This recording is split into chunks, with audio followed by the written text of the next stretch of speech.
¿Qué tal amigos de TVC en el país y el mundo entero? Ha llegado el día viernes, las horas de las noticias están acá para acompañarles y desayunar con todo lo que hemos preparado. Mi querida Ali y Dianita, buenos días.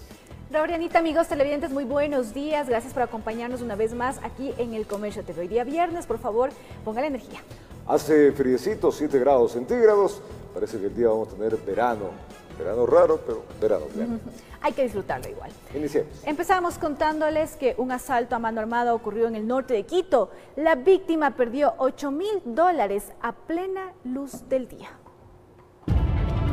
En plena luz del día y dentro de un restaurante, a la hora en que más comensales hay, llegaron dos sujetos armados y en menos de 10 segundos desvalijaron a un ciudadano quiteño. Entonces lo primero que me llama la atención es que no hablaron, uno de ellos rastrilla el arma y ve que yo le estoy viendo, me apunta directamente al pecho.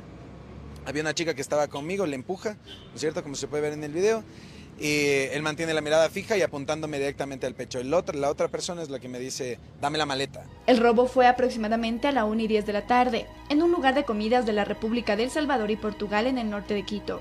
La víctima, a la que protegeremos su nombre por seguridad, había sacado $8.000 de la institución financiera ubicada en la 6 de diciembre y Portugal. Yo estaba acompañado, por eso no pedí resguardo policial ni mucho menos. Estaba acompañado por 2 personas y tenía que caminar menos de 700 metros.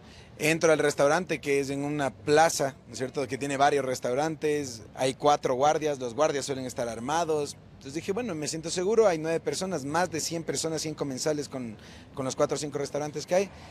Cuando ingreso al restaurante, pago mi almuerzo, saludo con la gente y me doy la vuelta y ya me encuentro con los delincuentes. En este video se ve cómo ingresan campantes los delincuentes al lugar. Esperan por unos segundos. En lo que entramos al lugar a comer ya nos habían estado siguiendo aparentemente 4 personas que estaban organizadas para esperar el momento adecuado. Minutos después, desde la misma cámara se puede ver cómo los antisociales corren hacia 2 motocicletas que los esperaban.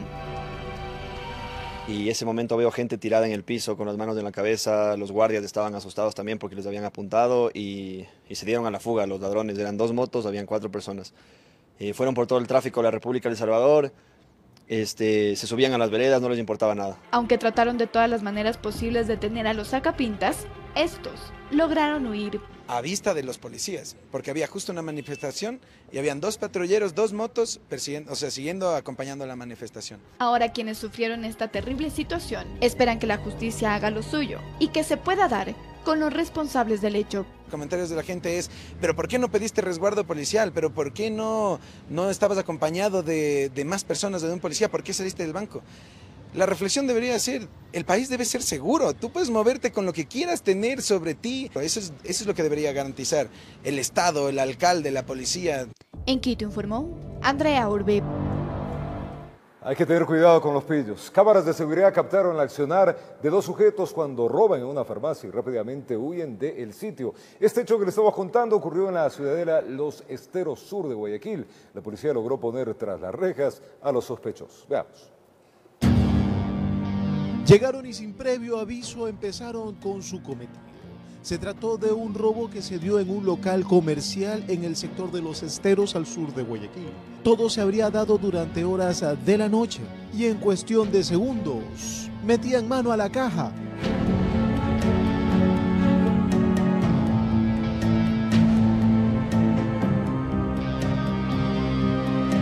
Luego de este suceso, según la policía, logró capturar a 2 individuos, principales sospechosos del atraco al local comercial. En su poder, un arma de fuego. Se logra dar con 2 causantes del hecho, una vez que se ha verificado cámaras de seguridad de las entidades de seguridad y en ese sentido pues se logra detener a 2 personas y un arma de fuego que habría sido que habrían realizado el robo. Es por ello que se implementaron distintos operativos de control en la zona y de ahí que los sujetos fueron trasladados hasta la Fiscalía del Norte. Ahí se empezaron con los respectivos procedimientos. Y se realizan las detenciones, pues encontramos en su historial infracciones anteriores que han sido adjuntadas a los informes respectivos que pasan a la autoridad competente. Por otra parte, también aseguran que seguirán ejecutando. Se llevó a cabo el atraco es en una zona comercial. El servicio preventivo está justamente para eso, para evitar que se produzcan hechos delictivos, pero ante la ocurrencia de hechos delictivos, pues el servicio preventivo, con apoyo de las unidades de investigación especializadas, pues despliega operativos oportunos. Informó Julio César Saona. Con el uniforme de la Corporación Nacional de Electricidad, un sujeto fue detenido por tratar de extorsionar al propietario de un local en Guayaquil. Elementos de la Fiscalía investigan este caso. El sujeto ingresó hasta un local comercial en donde supuestamente, según autoridades, se hizo pasar como empleado de la Corporación Nacional de Electricidad. Exigía dinero. Enseguida llegó la policía y detuvo al sujeto para trasladarlo a la Fiscalía y empezar investigaciones. Un ciudadano con la vestimenta de la empresa de la CENEL se había acercado al mencionado establecimiento a fin de ponerse en contacto con los administradores del mismo, el cual les había manifestado que iba a hacer el corte del servicio eléctrico, por lo cual para no proceder al corte exigía la cantidad de $250 americanos. El propietario del local denunció al individuo, de ahí que se profundizan las indagaciones. Quieren específicamente determinar qué es lo que habría ocurrido, cómo habría operado. A querer amedrentar, o sea, no amedrentar, a querer sacar dinero por la deuda que tiene el domicilio. Entonces, como yo tengo mi negocio ahí, él me quería sacar $250, pero yo sé más o menos de estas cosas, entonces yo no le di. Y que en los próximos días se tendría más detalles. Quieren estar seguros que más personas no realizan este tipo de delitos. Esto denigra la imagen y esto permanentemente estamos trabajando con el departamento jurídico y la administración actual. Lo que sí sabemos que él tiene que tener algún conocimiento elemental de haber trabajado en la empresa. Informó Julio César Saona. 7:12 en la mañana, 6:02 allá en Galápagos. Vamos a contarles ahora que lamentablemente asesinan a un ciudadano de una puñalada en el corazón. Este hecho ocurrió en la ciudad de Cuenca. El presunto autor del crimen fue detenido por la Policía Nacional. Miremos. En el frío asfalto de la bajada del Padrón, sitio tradicional de la ciudad de Cuenca, yace el cuerpo inerte de Sergio Herrera, joven asesinado a las 2 de la mañana, a decir de la policía, por un asunto de supuesto caso de droga. Se suscita una riña de lo que la persona resulta herida de gravedad, una herida mortal. Inmediatamente se comunican al 911, se despliegan las unidades de servicio urbano, asimismo DINASED. El cadáver del ciudadano tendido en la calle no tenía espectadores debido a la indiferencia de los transeúntes de la madrugada. Solo el amplio equipo de policías y el cercado del lugar del crimen anunciaban el fatal hecho. Los equipos inmediatamente se trasladan a territorio a verificar, a constatar la escena, a realizar el levantamiento técnico del cadáver, las constataciones con personal de criminalística. La certera puñalada recibida en el corazón acabó con la vida de este joven, cuyo posible autor fue detenido en flagrancia por la DINASED, luego de la inmediata investigación y operativo que se desarrolló en los alrededores del lugar del crimen.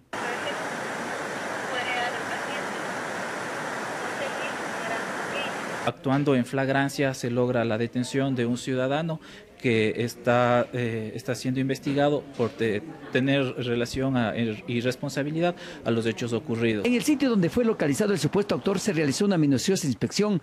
Al final, varias evidencias se encontraron, mismas que servirán en la sustentación del caso. Está con 30 días de instrucción fiscal y en este periodo tenemos que presentar todos los elementos de cargo y descargo dentro de la investigación y de la responsabilidad que tendría esta persona que se encuentra detenida. Luego de las pericias de ley, el cadáver del individuo fue llevado al centro forense para las diligencias del caso.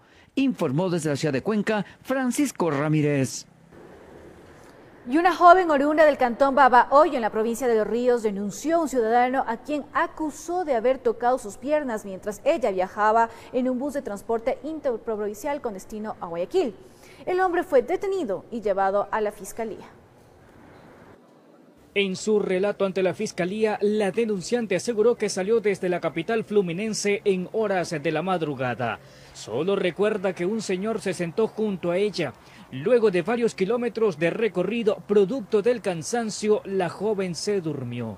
No pasaron más de 10 minutos cuando despertó al sentir algo extraño. A lo que ella abre los ojos, se percata que la mano del señor se encuentra sobre la pierna de ella. La denunciante manifiesta que se cogía su parte íntima y se la sobajeaba. En todo caso, la investigación posterior va a determinar qué mismo pasó con esta. El implicado pretendió desviar el tema. La joven optó por sentarse en otro lugar y con eso el implicado pensó que nada pasaría. Sin embargo, cuando llegaron a la terminal terrestre de Guayaquil, el resto de pasajeros alentó a la joven para que denuncie al sospechoso. A lo que la señorita reacciona de una forma empujándole el brazo y el señor le pregunta la hora y le quiere hacer la conversa. De esa forma, el detenido fue presentado ante la Fiscalía, donde se dio inicio a un proceso en su contra, bajo la figura de acoso sexual. Está contemplado el artículo 170 del Código Orgánico Integral Penal, lo cual prevé una pena de 3 a 5 años de prisión. Sí, lo que se pudo verificar en lo que es el sistema CIMNE de la Policía Judicial sí presenta detenciones anteriormente. El tema es 2 por robo, 1 por determinar y por violencia intrafamiliar. Informó José Morales. Tiempo de contarles que 2 menores de 13 años fueron drogados y abusadas sexualmente en una casa abandonada en la isla Trinitaria, esto en el sur de Guayaquil. Las víctimas acusan a sujetos que las subieron a una tricimoto cuando se encontraban en el exterior del colegio. Veamos. Salieron concernadas en la unidad de flagrancia. En el examen médico que les practicaron a las menores de 13 años, según sus madres, se confirmó que fueron abusadas. Ellas, indignadas, solo piden justicia por la inocencia de sus pequeñas. Que mi hija llegó ensangrentada y eso me preocupó y ahí ya la psicóloga me supo decir que no entraban a clases, que ese tipo se las llevaba en una moto, en una casa de 2 pisos y que le daban droga y que ella se acuerda nada más que había un colchón viejo ahí y que ella ya no se acuerda nada más. Las víctimas son 2 estudiantes de la jornada vespertina de un colegio de la isla Trinitaria, quienes después de 2 días del terrible hecho y también después de vencer el miedo, confesaron lo que sujetos les hicieron en una casa abandonada en la peligrosa zona Diablo del mismo sector del sur de Guayaquil. Se hacen amigas de ellas y como soy inocente, entonces en la que cae se la lleva, le dan droga, le dan coca porque ellos se meten H, coca, polvo, es creepy, de toda clase de drogas se meten. Ella salió toda a flor y la chica no quería decir la verdad ni la otra niña,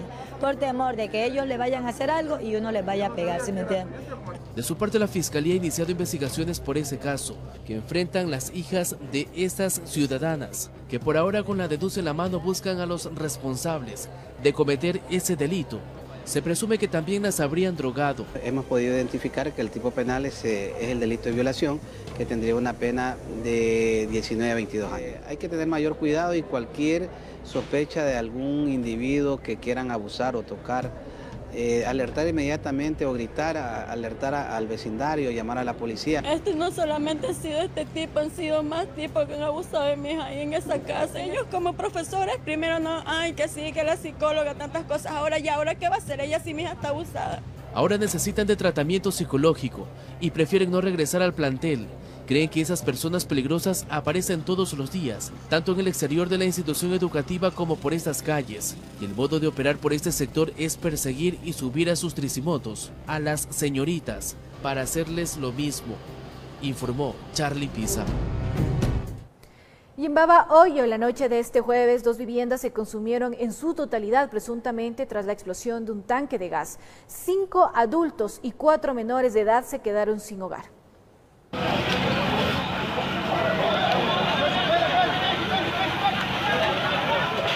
Un cilindro de gas explotó contaminando la vivienda aledaña. En la casa donde se inició el fuego, presuntamente por un cortocircuito, las llamas se extendieron rápidamente consumiendo las 2 viviendas de caña y madera en el sector Paraíso Sur en Babahoyo.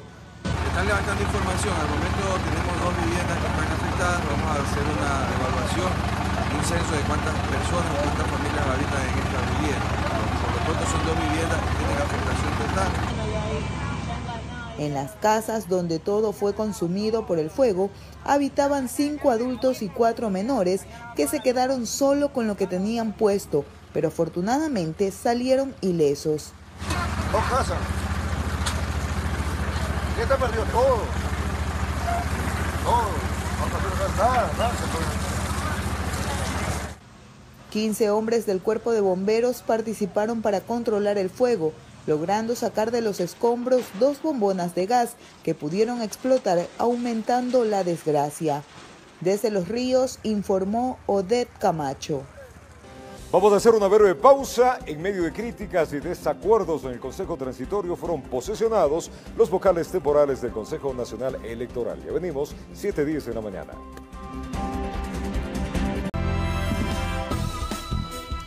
Gracias por acompañarnos. En medio de críticas y desacuerdos del Consejo Transitorio fueron posesionados los vocales temporales del Consejo Nacional Electoral, que estarían en funciones por 60 días. Sí, prometemos. Si la patria, si lo hacen, la patria les va a aplaudir. Caso contrario, el pueblo les va a demandar. Uno por uno fueron posesionados Armando Vega, Diana Tamaín, José Cabrera, Camila Moreno y Alberto Flores como vocales temporales del Consejo Nacional Electoral CNE. La posesión la efectuó el titular del Consejo Transitorio, Julio César Trujillo. No nos mueven intereses secundarios, inconfesados de ninguna manera. Nos mueven los intereses del Ecuador y por eso es que a los designados les invitamos con la misma integridad a cumplir las delicadas funciones que se les ha confiado. Designación de los vocales del CNE que generó división al interior del Consejo Transitorio, porque se presentó la moción de que se nombre un administrador temporal, hasta que existan los definitivos. Pero en ningún momento he dudado de la conformación ahora ya integrada de ustedes, de la probidad y la entrega que lo pondrán de manifiesto en este momento tan difícil que la patria necesita. No obstante discrepancias internas que se reflejan en la votación, sabemos mantener la armonía y el respeto recíproco. No es que estemos entre enemigos. Una vez posesionados se dirigieron al CNE para iniciar el trabajo encomendado, que no durará más de 60 días, de acuerdo al reglamento. Tiempo que para ellos, al parecer, no es problema. No, vamos a ser eficientes, vamos a tratar de cumplir con lo que hemos planificado, lo que vamos a planificar en estos 60 días. Esto al tener de frente un proceso electoral. No podemos parar, estamos con el tiempo retrasado, tenemos que cumplir con esa agenda para que los nuevos consejeros que se posesionen a futuro puedan continuar sin ninguna interrupción. También respondiendo a críticas por su designación. Cuestionamientos de pronto. Vamos, Pepito, perdón. Sí. ¿Ya sale No tengo falta de experiencia, muy amable. Capacitado para este cargo. Sí. Informó Héctor Romero. Y en la primera sesión del Pleno del Consejo Nacional Electoral Transitorio se designó a Gustavo Vega como presidente y a Diana Atamaín como vicepresidenta del organismo electoral. En su discurso, Vega manifestó que trabajará con transparencia, independencia y pluralidad. Una vez posesionados por el Consejo de Participación Transitorio, los 5 consejeros del Consejo Nacional Electoral, también de transición, sesionaron en las instalaciones del organismo. Estando presentes: Coronel Alberto Molina Flores. Abogada Camila Moreno Subía. Presente. Ingeniero José Cabrera Zurita. Presente. Ingeniera Diana Atamaín Huamputzar. Presente. Doctor Gustavo Vega Delgado. Presente. Constatado el quórum, fue la consejera Diana Tamaín quien mocionó a Gustavo Vega para la presidencia del Consejo Nacional Electoral de Transición. Señora directora, con 4 votos a favor queda aprobada la moción presentada por la ingeniera Diana Atamaín Huamputzar. Por lo tanto, el señor Gustavo Vega Delgado queda designado como presidente del Consejo Nacional Electoral Transitorio. Ya como máxima autoridad del organismo electoral, las palabras de Gustavo Vega estuvieron enmarcadas al trabajo y transparencia que dijo realizarán. Prácticamente diríamos que se sintetiza nuestro trabajo efímero, muy corto, 60 días, pero para poder procurar 3 sustancias: transparencia, independencia e imparcialidad. La hoja de ruta del Consejo Nacional Electoral Transitorio, una vez que cuenta con sus integrantes, será el revisar las resoluciones aprobadas por el Consejo Nacional Electoral cesado, revisar el presupuesto asignado para las elecciones, así como intentar reparar perjuicios en contra de colectivos y organizaciones políticas. Informó Javier Rosero. Dentro de la Asamblea Nacional se generan las primeras reacciones ante la asignación de un Consejo Electoral Transitorio. Desde la legislatura se pide que de manera impostergable en 60 días se designe un Consejo definitivo para garantizar la legalidad de las próximas elecciones. Desde la oposición hay optimismo. Se asegura que con la decisión del transitorio se da vía libre para poder reformar a la institución encargada de garantizar las elecciones en el país. el Consejo de Participación Ciudadana Transitorio ha obrado de conformidad con el mandato popular y ha cesado correcta y legítimamente al Consejo Nacional Electoral. Afirman que el Consejo hizo bien en designar a vocales temporales, pues era necesario garantizar el trabajo de la institución hasta que los vocales definitivos sean designados. Este Consejo Electoral tiene la obligación de establecer las reglas y los mecanismos para la elección del definitivo. Pero la potestad que tiene esta transición es de elegir a los nuevos que ya se van a quedar designados por 4 años. Aunque hay algunos legisladores que no concuerdan con aquello, aseguran que era preferible que el Consejo Transitorio designe tan solo a un administrador en el Consejo Electoral. Lo más óptimo hubiese sido que se nombre por 60 días a un administrador para que ponga a caminar el proceso de elección de los definitivos, que es un proceso complicado. En todo caso, los legisladores concuerdan en exigir que ese encargo no dure más de 60 días, pues es necesario, aseguran, que para las elecciones seccionales que se desarrollarán el próximo año esté al frente un Consejo Nacional Electoral definitivo. Eso le dará, reitero, mayor legitimidad y transparencia al proceso. En el afán de darle a los ecuatorianos la confianza que su voto le significa en este marco de legalidad que estamos reinstitucionalizando. Informó Javier Gallo. Y el Consejo de Participación Ciudadana y Control Social Transitorio posesionó como nuevo superintendente de bancos encargado a Juan Carlos Novoa, quien reemplaza en funciones a Cristian Cruz, quien luego de la evaluación fue removido de sus funciones. Novoa ha desempeñado varios cargos en la Superintendencia de Bancos. En la Asamblea Nacional se están generando ya las primeras reacciones ante la decisión de la Corte Constitucional de declarar inconstitucionales a las enmiendas aprobadas en el 2015. En el sector correísta hay críticas duras en contra de los magistrados de la Corte. Miremos. En el sector correísta hay sorpresa. Dicen no entender cómo es que la misma Corte Constitucional que en 2015 dio paso a las enmiendas constitucionales, hoy se retracte y dicte su inconstitucionalidad. Nos ha sorprendido una decisión absolutamente contradictoria a su propio informe que emitieron en el momento correspondiente, que además demuestra el profundo proceso de desinstitucionalización del Estado. Ellos aseguran que la única forma para entender este cambio de criterio es que en este caso habría existido presión política. Una influencia en las funciones del Estado que están llevando a que estas funciones que tienen que emitir informes absolutamente técnicos sean manipulados con criterios políticos. En la oposición tienen un criterio similar, aunque felicitan la decisión de la Corte, afirman que es una decisión tardía. Hicieron lo correcto al declarar inconstitucionales las enmiendas por la forma y por vicios de procedimiento. Lo que sí llama la atención es que sí hayan demorado tanto tiempo. Y ahora intentan lavarse la cara con una resolución que reconoce todo lo que hemos venido peleando los últimos 10 años. Desde este sector, en cambio, se afirma que los magistrados estarían presionados por la evaluación que en este momento realiza el Consejo Transitorio, que podría terminar cesándolos en sus cargos.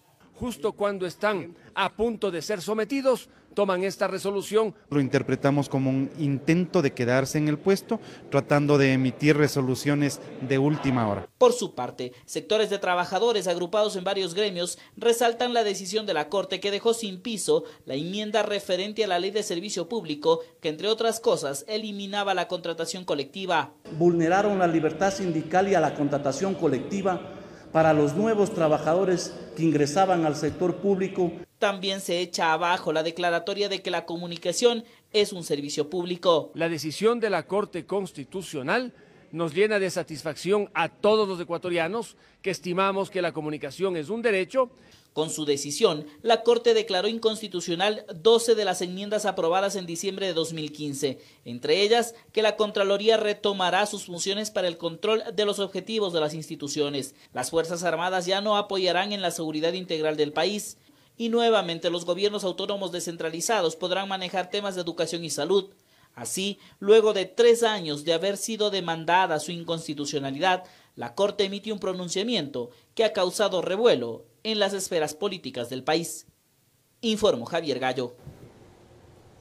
Por su parte, el ministro de Defensa, Oswaldo Jarrín, también se refirió a la decisión de la Corte Constitucional frente a la derogatoria del paquete de enmiendas, entre las cuales estaban que complementariamente las Fuerzas Armadas debían apoyar en la seguridad interna del Estado. Jarrín aseguró que pese a que se elimine la complementariedad, esto no quiere decir que no exista una cooperación con la Policía Nacional. Si es que se deroga esa enmienda constitucional, quedaría sin sustento la complementariedad. Pero eso no quiere decir que las Fuerzas Armadas no tengan una cooperación interinstitucional, fundamentalmente con la policía. Pero jamás pueden las Fuerzas Armadas encontrarse al margen de la cooperación, del apoyo en determinadas circunstancias, cuando amerite el caso. Lo que sí evitamos es de que no esté fusionado, es decir, Fuerzas Armadas no se transforman en policías. Tras la derogatoria del paquete de enmiendas, varios expertos constitucionalistas cuestionan una supuesta contradicción en la decisión tomada por la Corte Constitucional. Señalan que fue este mismo grupo de jueces quienes dieron el visto bueno a finales del 2015 a estas enmiendas y hoy las anulan. Veamos. Como una incoherente contradicción califican varios constitucionalistas la decisión tomada por la Corte Constitucional tras derogar el paquete de enmiendas aprobadas en el 2015. ¿Y por qué contradicción? Porque hace 4 años, la misma Corte Constitucional que hoy ha declarado inconstitucionales estas enmiendas de diciembre de 2015 por la forma, dio dictamen previo favorable y de conformidad constitucional de todas las enmiendas que se tramitaban en ese tiempo. Opinión que es compartida por Rafael Ollarte, pues para este constitucionalista, todo esto empeora al indicar que tras la aprobación de dichas enmiendas en diciembre del 2015 por la Asamblea Nacional, esta misma Corte Constitucional emitió un auto de verificación de cumplimiento al trámite de reformas. Nosotros criticamos este auto de verificación porque dijimos, vea, si hay control a posteriori de la enmienda constitucional. Usted haya anticipado criterio y me ha dicho que no hay ningún vicio formal. Y hoy me viene a decir que lo que dijo a fines de 2015 no es cierto. Que si es un vicio formal, ahora sí, aprobar en bloque. Eso naturalmente ocasiona inseguridad jurídica porque las normas dicen lo contrario. Dice que la ley se puede aprobar en bloque y esto se ha aplicado para la enmienda. No es que están en desacuerdo con la derogatoria de estas enmiendas, dicen, sino que cuestionan el tiempo que tomó lograrlo, además de un trabajo acelerado que vendría realizando este organismo. Y resulta que ahora, como el poder ha cambiado y los momentos políticos son otros, en medio de una evaluación, además del Consejo de Participación Ciudadana Transitorio, pues bueno, ahora pretendo acomodarme a ese momento político y empiezo a sacar una serie de decisiones de esta Corte Constitucional. Que en las épocas del correísmo nunca se hubiese atrevido a hacer esto. Cuando él era presidente de la República, agachaban nomás la cabeza y jamás hubiesen dicho esto. Y es que expresan que sería un intento fallido por enmendar sus propias decisiones. Si esto se pretende ser un mecanismo para quedarse, creo que se están equivocando, porque sus vicios son mucho más que estos. Contradicciones permanentes. No fallar en orden cronológico, es decir, a Correa y sus acólitos rápido, 2, 3 meses. Al resto, al común de los mortales, 8, 9 años, 10. En Quito informó Adriana Rojas. Subsidios al gas y al diésel se mantendrán. Así lo indicó el ministro de Economía, Richo Martínez. Sin embargo, a decir del ministro de Hidrocarburos, Carlos Pérez, se esperaría que en los próximos días se tomen decisiones en torno a este tema. ¿Es sobre tema de subsidios tal vez? Varias cosas del plan económico. ¿Se va a tomar ya alguna decisión sobre los subsidios en estos días? Probablemente sí. ¿Será solo combustibles? Fueron las únicas palabras que pronunció el ministro de Hidrocarburos, Carlos Pérez. Esto dejó en el ambiente periodístico algo de incertidumbre, sobre todo porque días atrás Pérez señaló que se estaría planteando desde el Ejecutivo una focalización de subsidios a los combustibles. El señor presidente quiere obviamente afectar a las personas que más ingresos tienen y afectar menos, obviamente, a las personas de menores ingresos. En la reunión a puerta cerrada en Carondelet asistió también el secretario de la Política, Paul Granda, quien tampoco fue claro respecto si trataron el tema de la focalización de subsidios. Se analizan entre otros temas relacionados con la economía, pero esos son temas que ya se irán, digamos, de alguna forma siendo sujetos de una decisión en el transcurso de las próximas semanas. Quien sí brindó luces sobre el tema económico y particularmente de los subsidios fue el ministro de Finanzas, Richard Martínez. Pero lo que sí puedo decir, por ejemplo, es que el tema del gas no se topa, el tema del diésel no se topa, para tranquilizar a la ciudadana y evitar cualquier tipo de especulación. Y aunque estos productos hidrocarburíferos se mantendrían intocados, anunció que en torno a los subsidios hay puntos que deberían revisarse. Sí se está analizando cuál es el efecto distorsionante que genera, por ejemplo, el subsidio que recibe una persona que tiene un vehículo 4x4 de gama alta, que son esfuerzos que está haciendo el Estado en relación a ese tema. A pesar de esto, fue claro al decir que todavía no se ha tomado ninguna decisión al interior del gobierno y que simplemente serían escenarios que por el momento se evalúan, informó Javier Rosero. Mucha atención, el gobierno analiza la revisión de los subsidios a los combustibles. Ante esta medida económica, expertos examinan cuáles serían los impactos para la población de nuestro país. Veamos. Analistas económicos debaten si es o no necesario eliminar los subsidios de gas, gasolina y diésel, temas que actualmente son estudiados por el gobierno nacional. Esos subsidios favorecen sobre todo a las personas o hogares de ingresos medios y altos y en menor proporción a los hogares de ingresos más bajos. Quite ese subsidio, las empresas pierden competitividad, los hogares pierden ingresos y se incrementa el desempleo. Con respecto al subsidio del gas, Jorge Hidalgo considera que este rubro se puede mantener, pero no para toda la población. Sí se debería considerar la posibilidad de focalizar el subsidio para que beneficie únicamente a los hogares que más lo necesitan. Mientras que Pablo Dávalos considera que esto ajustaría los bolsillos de los ecuatorianos. Disminuye su ingreso y su capacidad de compra, ¿no? En cuanto al subsidio del diésel, ambos consideran que se debe mantener. Si el subsidio favorece indirectamente porque permite mantener el costo de transporte bajo. El pasaje de los buses subiría a 40, 50 centavos. El economista Hidalgo considera que el subsidio de la gasolina debe eliminarse debido a que esta inversión del Estado beneficia al transporte privado. El precio de la gasolina súper o de la gasolina extra, el impacto sobre los sectores más necesitados es mínimo. A lo que Dávalos respondió: alterar los combustibles significa alterar los precios de toda la economía. La subida del precio del petróleo eleva los costos de sus derivados, pero expertos creen que este también debería mejorar las finanzas del país. Como país exportador de petróleo se debería beneficiar cada vez que el precio del crudo sube. Es decir, que no hay recursos cuando estamos vendiendo un petróleo casi al doble de lo que habíamos programado, es no decirle la verdad al país. Ante una crisis financiera que vive el Estado ecuatoriano, existen puntos a analizar. El gobierno, en todo caso, si es que no quiere gastar menos, podría gastar mejor. El catedrático Dávalos se mantiene en que no existen condiciones técnicas que expliquen la eliminación de los subsidios. Simplemente una estrategia del gobierno para tratar de quedar bien con el Fondo Monetario Internacional y que el Fondo Monetario le entregue un crédito en este momento, un crédito puede ser de facilidad ampliada, que le permita tener liquidez hasta fines de año. Informó Valeria Navarro. El contralor Pablo Celi mencionó que se encuentra en marcha una auditoría por el uso del avión presidencial y otra por la promoción de la candidatura de la ex canciller ecuatoriana a la presidencia de la Asamblea General de las Naciones Unidas. En los dos casos, políticos nacionales han denunciado que existieron mal uso de los recursos públicos. Estas son las respuestas que busca el contralor Pablo Celi al realizar un examen especial al uso de las dos aeronaves presidenciales en el periodo del expresidente Rafael Correa. ¿Para qué se destinó el avión presidencial? ¿Bajo qué procedimientos? ¿Bajo qué normativa? ¿Bajo qué responsabilidad? ¿Con qué objetivo?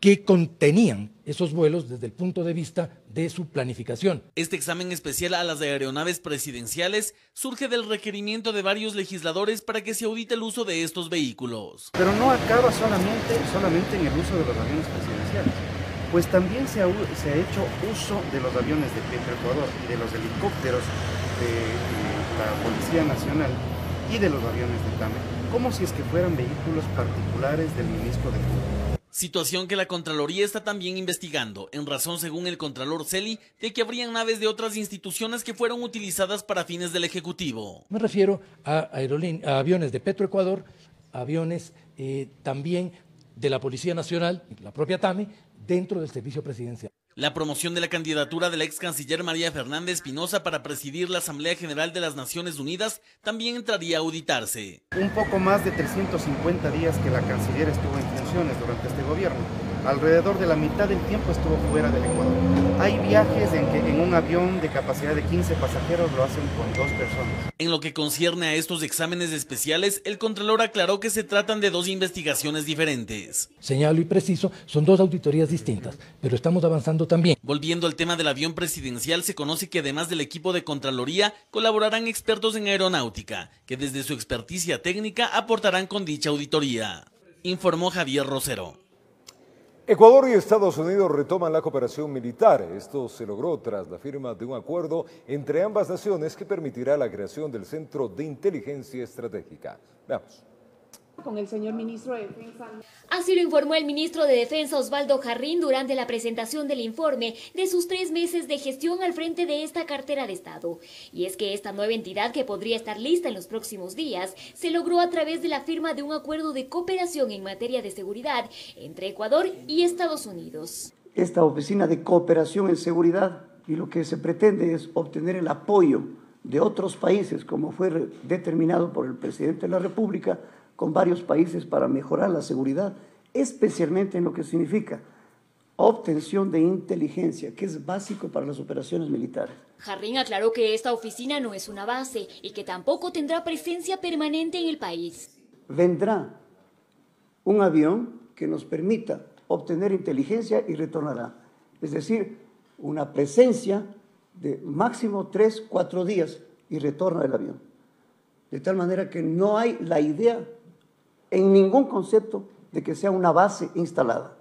Esto mientras que en el marco de su informe de gestión presentó un plan para fortalecer la capacidad operativa de las Fuerzas Armadas a través de la adquisición de recursos bélicos y equipamiento.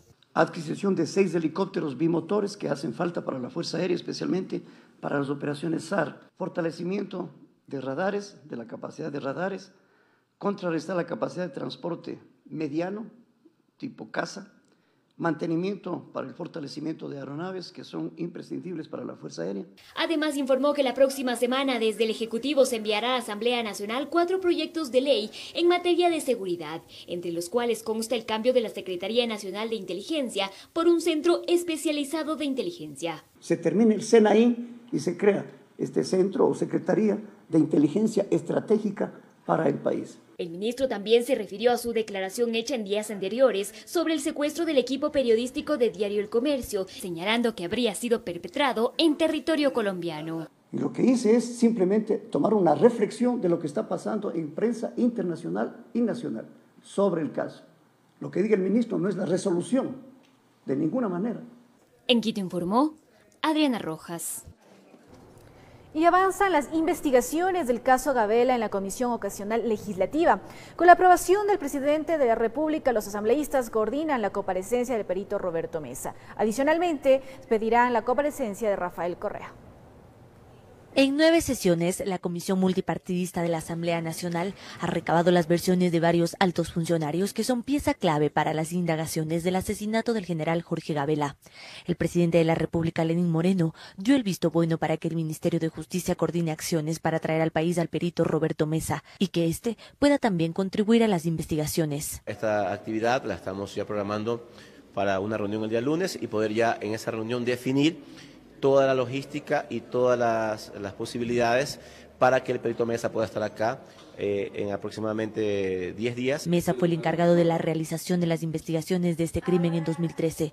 Según manifestó en junio pasado, él entregó 3 productos en los que se evidencia que la muerte del general estuvo vinculada a la delincuencia organizada. Justamente el paradero del tercer producto es desconocido, por lo que no se descarta que este pueda ser reconstruido. Además, se anunció que se hará la solicitud formal para que también asista a esta comisión el expresidente Rafael Correa. En vista de que algunos Comparecientes, exministros, han manifestado que él tuvo conocimiento de informes referentes a este caso. Durante la sesión novena se recabó el testimonio de Wilson Mayorga, quien fue delegado del exministro de Justicia, Lenín Lara. Informó Carolina Basante. Contarles ahora que el exministro de Educación, Augusto Espinosa, y el actual Fander Falconi no asistieron a rendir su versión en la Fiscalía General del Estado como parte de la investigación que se efectúa por el abuso sexual a menores de edad en el establecimiento fiscales de todo el país. Veamos. La Unión Nacional de Educadores UNE cree tener suficientes razones para que el exministro de Educación, Augusto Espinosa, sea procesado penalmente por los casos de abuso sexual a menores. De fraude procesal y tortura, es decir, que su omisión en los actos administrativos, su negligencia e incapacidad, queda demostrado en la afectación y el dolor que le provocó a miles de niños y jóvenes por no haber actuado de manera oportuna, de manera eficaz frente a los abusadores sexuales en los planteles educativos. Espinosa, actual asambleísta de la Revolución Ciudadana, tenía que rendir su versión en la Fiscalía General del Estado este jueves, pero no asistió. Ciro Guzmán, abogado de la UNE, explicó los argumentos que se habrían presentado. Únicamente ha acreditado sus abogados en el proceso, ha solicitado que le permita ingresar el día de hoy por la parte posterior de la Fiscalía, porque según él, pues evidentemente la presencia de la prensa siempre era molestosa, hay un acoso hacia los exfuncionarios públicos del correísmo y que por eso él solicitaba un ingreso por atrás. Sin embargo, ni por atrás ni por adelante, como ustedes ven, ha concurrido a la Fiscalía. La Fiscalía deberá fijar nuevo día y hora para Espinosa, indagación previa que podría durar 2 años. Está claro que en los cientos de denuncias que se produjeron en las instituciones educativas, Augusto Espinosa y las instancias que estaban bajo su mando, en la mayoría de casos no instrumentaron los procedimientos administrativos para llegar eventualmente a una cuestión sancionatoria y tampoco presentaron, como era su obligación, la denuncia a la Fiscalía. El actual ministro de Educación, Fander Falconi, justificó su inasistencia. Informó Héctor Romero. Y tras varias horas de gestiones en la penitenciaría del Litoral, finalmente Lorena Astudillo recuperó su libertad luego de que la Sala de lo Penal de la Corte Nacional de Justicia del Guayas revocara una sentencia de 17 años por presunto lavado de activos. Según su esposo, lo primero que realizarán será un chequeo médico por su enfermedad catastrófica. Fue durante un día de visitas que Lorena Astudillo abandonaba la cárcel de mujeres a la luz del mediodía y aún incrédula. Quiero estar con mis hijos y espero que comprendan, demasiado conmocionada, a su vez contenta, pero todavía no lo dijeron del todo. Y les agradezco por su presencia aquí y a cada una de las personas que me apoyaron. 1 año y 8 meses después de permanecer detenida y a pesar de que padece una enfermedad catastrófica, la Sala de lo Penal de la Corte del Guayas confirmó su inocencia y dejó insubsistente una sentencia de 17 años la tarde del miércoles. Francisco Martínez no tenía más pecho para el tamaño de su paz y palabras de agradecimiento. Gracias al periodismo, gracias a ustedes y gracias a todos aquellos que se unieron. Lo que viene será el encuentro urgente por el calor familiar y el inmediato chequeo médico. Después habrá tiempo para sentarse, una larga exhalación. Se va a restablecer y luego de eso tomará ella una decisión que sabremos comunicárselas a ustedes en su momento sobre las acciones que puedan o no tomarse. Termina así lo que ha sido una pesadilla, en palabras tanto de su esposo como de su abogado. Pero ellos dejan atrás las celdas, la persecución, por ahora, y el polvo, en los exteriores de la penitenciaría del Litoral, informó Jorge Escobar. Decenas de jubilados se tomaron los exteriores de la Corte Constitucional en el Ecuador, esto en protesta por una presunta inconstitucionalidad en la baja de sus pensiones jubilares. La demanda presentada a este organismo fue hecha en noviembre de 2016, sin que hasta ahora tengamos una respuesta. Veamos. Con carteles y gritos de indignación, decenas de jubilados solicitaban fuera de la Corte Constitucional el despacho de una demanda de inconstitucionalidad en contra de la resolución 476 del Consejo Directivo del IES, publicada en enero de 2015. Esta resolución a la que hago referencia ordenó y dictó que se bajaba las pensiones jubilares de los jubilados del IES. La demanda presentada el pasado mes de noviembre de 2016 hasta el día de hoy, según el abogado defensor de los jubilados del IES, no ha tenido respuesta, por lo que exigen se les dé día y hora para la audiencia de sustentación. Yo pienso que ningún sueldo compensa que hayamos salido con enfermedades de columna, con enfermedades de hepatitis C.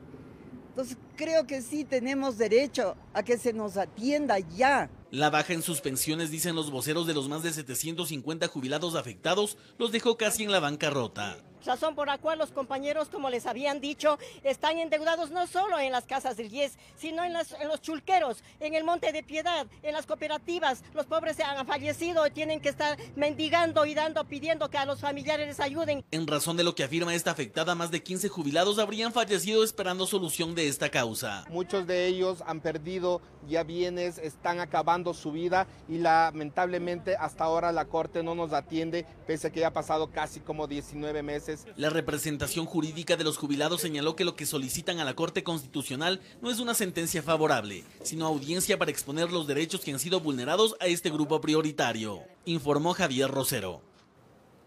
15.000 conductores profesionales de todo el país se someterán a evaluaciones teóricas y prácticas para poder obtener el certificado de conducción.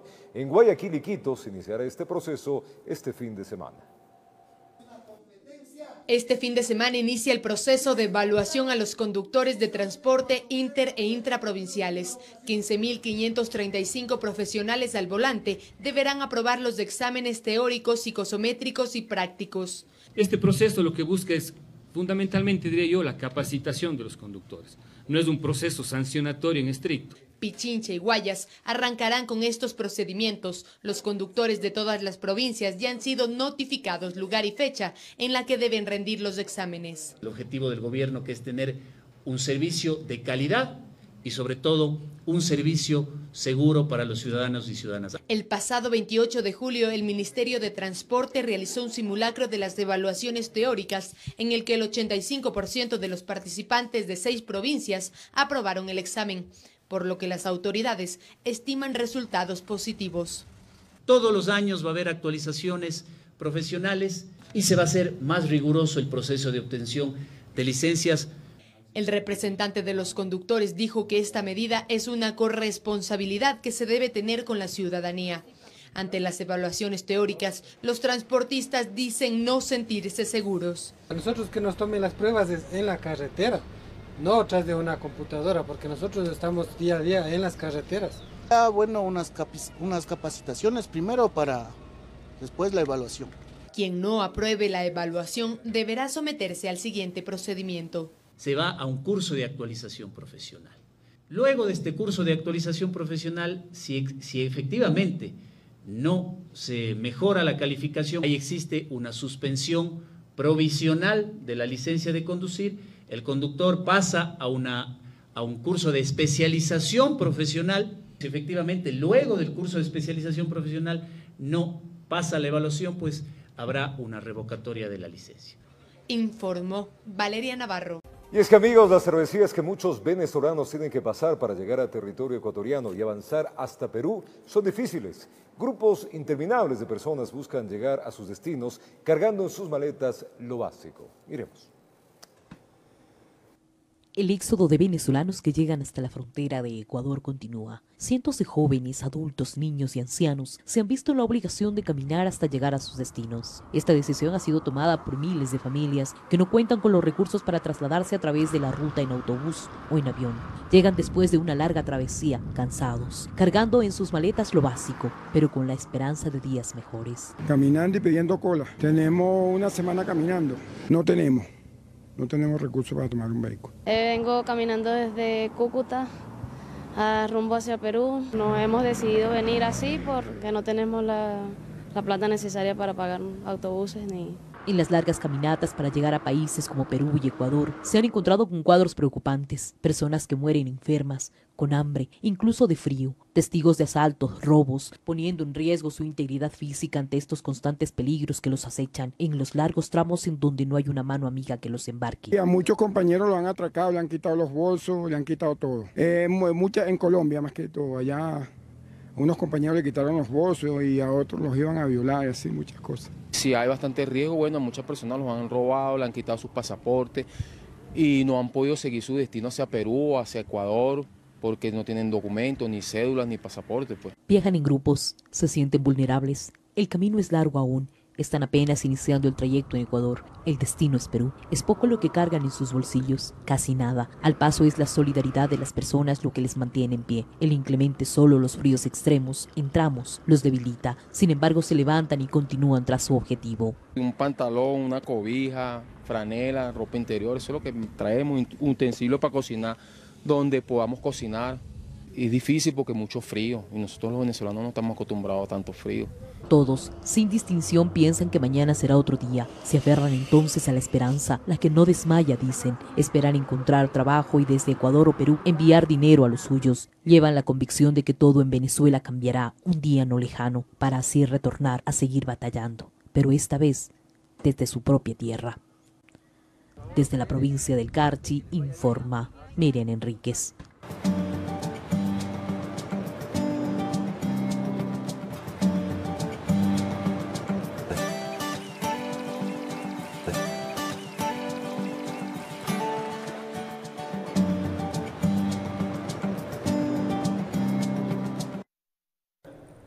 En la comunidad de Agua Blanca, en Puerto López, al sur de Manabí, existe una laguna azufrada que es visitada por decenas de turistas nacionales y extranjeros. Este barro es medicinal y la zona tiene asentamientos de varias culturas ancestrales. La poza de agua sulfurosa, ubicada en la comunidad de Agua Blanca en el cantón Puerto López, al sur de Manabí, es parte del Parque Nacional Machalilla. Allí la tradición es colocarse lodo de barro sobre su cara y cuerpo. Bueno, me parecía en primer lugar bastante divertido. Es una sensación súper rica y nos dijeron que te ayuda bastante para hidratar la piel y también para quitar los quemados de la playa, para bajar un poquito el ardor. Unos lo hacen por salud, otros indican para las buenas energías. Dicen que es bueno para la piel, que va a estar bueno, para los huesos, para todo eso es bueno, dijeron. Venimos desde la ciudad de Guayaquil, nuestro origen es de Riobamba, pero radicamos en las costas ecuatorianas. Luego de unos masajes con el barro sobre su cuerpo y dejar secar el lodo, se bañan en las aguas sulfurosas de esta comunidad, que es visitada por turistas nacionales y extranjeros, rodeado de una vegetación única. ¿De dónde viene? Qué mejor que venir acá a la comuna de Agua Blanca, aquí que está dentro del Parque Nacional Machalilla. Venimos desde Guayaquil, pegándonos un viaje más o menos largo, pero vale la pena venir, justificado al 100%. Nosotros tenemos unas bellezas naturales, pero impresionantes, señor. Sabe que yo cada vez estoy más enamorado de mi país. Según los pobladores de la zona, cree que en el lugar se asentaron diferentes culturas ancestrales. Pero si usted visita este lugar, es muy hermoso de lo que Dios ha hecho este lugar. Abajo donde no saca hielo. Ya, pero... Para un mes. Acá hay. Desde la provincia de Manabí informó Johnny Armendáriz.